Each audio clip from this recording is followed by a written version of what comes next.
അപ്പസ്തോല പ്രവർത്തനങ്ങൾ 26 അധ്യായം. പൗലോസിൻ്റെ ന്യായവാദം.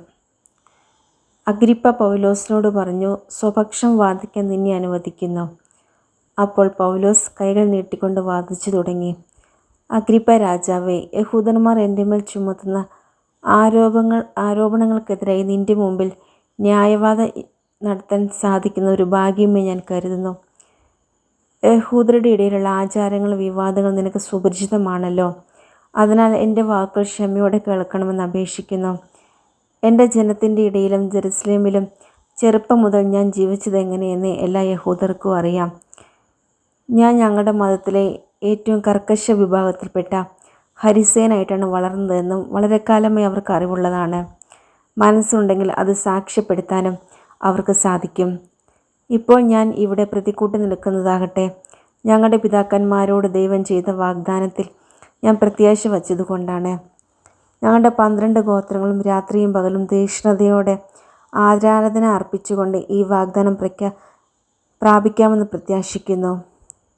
അല്ലയോ രാജാവേ, അതേ പ്രത്യാശ തന്നെയാണ് എൻ്റെ മേൽ കുറ്റം ആരോപിക്കുന്നതിനു യഹൂദർക്ക് കാരണമായിരിക്കുന്നതും. മരിച്ചവരെ ദൈവം ഉയർപ്പിക്കുമെന്നത് അവിശ്വസനീയമായി നിങ്ങൾ കരുതുന്നത് എന്തുകൊണ്ട്? നസ്രായനായ യേശുവിൻ്റെ നാമത്തിന് വിരുദ്ധമായി പലതും ചെയ്യേണ്ടതുണ്ട് എന്ന് ഒരിക്കൽ ഞാൻ ഉറച്ചു വിശ്വസിച്ചിരുന്നു. ജെറുസലേമിൽ ഞാൻ അങ്ങനെ പ്രവർത്തിക്കുകയും ചെയ്തു. പുരോഹിത പ്രമുഖന്മാരിൽ നിന്ന് ലഭിച്ച അധികാരത്തോടെ വിശുദ്ധരിൽ പലരെയും ഞാൻ തടവിലാക്കുകയും അവരുടെ വധത്തെ അനുകൂലിക്കുകയും ചെയ്തിട്ടുണ്ട്. ഞാൻ പലപ്പോഴും എല്ലാ സിനഗോഗുകളിലും ചെന്ന് അവരെ പീഡിപ്പിച്ചുകൊണ്ട് വിശ്വാസ ത്യാഗത്തിന് നിർബന്ധിച്ചു. അവർക്കെതിരെ ജ്വലിക്കുന്ന കോപത്തോടെ മറ്റ് നഗരങ്ങളിൽ പോലും ഞാൻ പോയി അവരെ പീഡിപ്പിച്ചു. മാനസാന്തര കഥ. അങ്ങനെ പുരോഹിത പ്രമുഖന്മാരിൽ നിന്നും അധികാരവും കൽപ്പനയും വാങ്ങിക്കാൻ ഞാൻ ദമാസ്കസിലേക്ക് പുറപ്പെട്ടു. അല്ലയോ രാജാവേ, മധ്യാഹ്നമായപ്പോൾ വഴിമധ്യേ ആകാശത്തു നിന്ന് സൂര്യപ്രഭ വെല്ലുന്ന ഒരു പ്രകാശം എൻ്റെയും സഹയാത്രികരുടെയും ചുറ്റും ജ്വലിക്കുന്നത് ഞാൻ കണ്ടു. ഞങ്ങളെല്ലാവരും നിലംപതിച്ചപ്പോൾ ഹെബ്രയ ഭാഷയിൽ എന്നോട് പറയുന്ന ഒരു സ്വരം ഞാൻ കേട്ടു. സൗൾ, സൗൾ, നീ എന്നെ പീഡിപ്പിക്കുന്നത് എന്തുകൊണ്ട്? ഇരുമ്പാണിമേൽ തൊഴിക്കുന്നത് നിനക്ക് അപകടമാണ്. ഞാൻ ചോദിച്ചു, കർത്താവേ, അങ്ങ് ആരാണ്? അവൻ പറഞ്ഞു, നീ പീഡിപ്പിക്കുന്ന യേശുവാണ് ഞാൻ. നീ എഴുന്നേറ്റ് നിൽക്കുക. ഇപ്പോൾ നീ എന്നെപ്പറ്റി കണ്ടതും ഇനി കാണുവാനിരിക്കുന്നതുമായവയ്ക്ക് സാക്ഷിയും ശുശ്രൂഷകനുമായി നിന്നെ നിയമിക്കാനാണ് ഞാൻ നിനക്ക് പ്രത്യക്ഷപ്പെട്ടിരിക്കുന്നത്.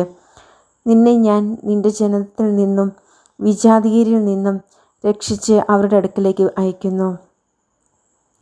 അത് അവരുടെ കണ്ണുകൾ തുറപ്പിക്കാനും അതുവഴി അവർ അന്ധകാരത്തിൽ നിന്ന് പ്രകാശത്തിലേക്കും സാത്താൻ്റെ ശക്തിയിൽ നിന്ന് ദൈവത്തിലേക്കും തിരിയാനും പാപമോചനം സ്വീകരിക്കാനും എന്നുള്ള വിശ്വാസം വഴി വിശുദ്ധീകരിക്കപ്പെട്ടവരുടെ ഇടയിൽ അവർക്ക് സ്ഥാനം ലഭിക്കാനും വേണ്ടിയാണ്. അഗ്രിപ്പ രാജാവേ, ഞാൻ ഈ സ്വർഗീയ ദർശനത്തോട് അനുസരണക്കേട് കാണിച്ചില്ല. പ്രത്യുത ആദ്യം ദമാസ്കസിലുള്ളവരോട്, പിന്നെ ജെറുസലേമിലെ യൂദ മുഴുവനും ഉള്ളവരോടും വിജാതീയരോടും അവർ പശ്ചാത്താപിക്കണമെന്നും പശ്ചാത്താപത്തിന് യോജിച്ച പ്രവൃത്തികൾ ചെയ്തുകൊണ്ട് ദൈവത്തിൻ്റെ അടുത്തേക്ക് തിരിയണമെന്നും പ്രസംഗിക്കുകയത്രേ ചെയ്തത്. ഇക്കാരണത്താലാണ് യഹൂദന്മാർ ദേവാലയത്തിൽ വച്ച് എന്നെ പിടികൂടുകയും വധിക്കാൻ ശ്രമിക്കുകയും ചെയ്തത്. ഇന്നുവരെ ദൈവത്തിൽ നിന്നുള്ള സഹായം എനിക്കുണ്ട്.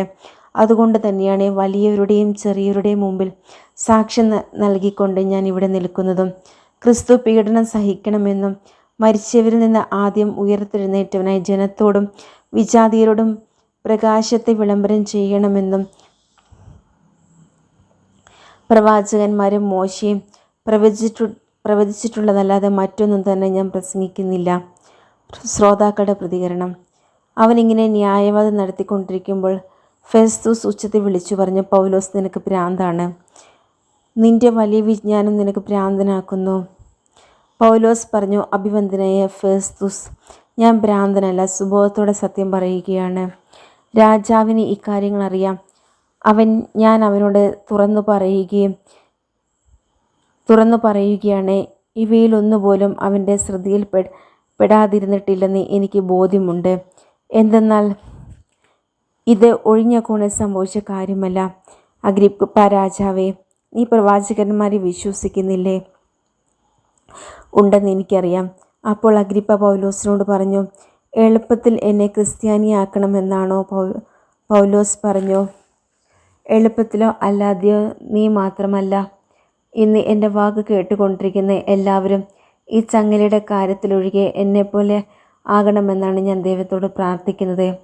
രാജാവും ദേശാധിപതിയും ബെർനിക്കയും അവരോടൊപ്പം ഉണ്ടായിരുന്നവരും എഴുന്നേറ്റു. അവർ പോകുമ്പോൾ പരസ്പരം പറഞ്ഞു, മരണമോ വിലങ്ങോ അർഹിക്കുന്നതൊന്നും ഈ മനുഷ്യൻ ചെയ്തതായി കാണുന്നില്ല. അഗ്രിപ്പ ഫേസ്തൂസിനോട് പറഞ്ഞു, സീസറിൻ്റെ മുമ്പാകെ ഉപരിവിചാരണയ്ക്ക് അപേക്ഷിച്ചിരുന്നില്ലെങ്കിൽ ഇവനെ മോചിപ്പിക്കാമായിരുന്നു.